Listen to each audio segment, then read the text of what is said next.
если уж говорить о президентах, да, президенте,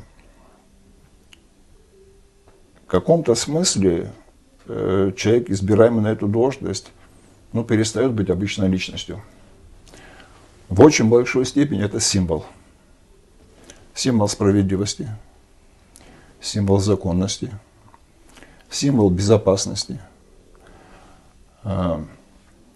символ нравственности, символ того, что граждане будут защищены. Но в первую очередь все-таки это символ законности. Этот человек декларирует, его должность декларирует, и так написано в этой клятве и Конституции, что отныне все мои дела, все мои помыслы будут подчинены интересам Абхазии и будут производиться в строгом соответствии с писанными законами, с нашей Конституцией, и так далее, и так далее, и так далее, и так далее. Я, как обычный гражданин, могу позволить себе слабость. Если меня обидели или что-то сделали, может, я могу приступить к закону и разобраться по-своему. Там еще что-то такое сделать.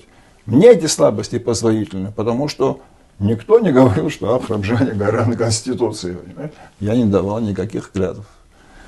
Но человек, наделенный этими полномочиями, этой привилегией, может осуществлять любую свою деятельность, подчеркиваю, любую, непосредственно с ним связано или опосредованно с ним связано только на основании законов.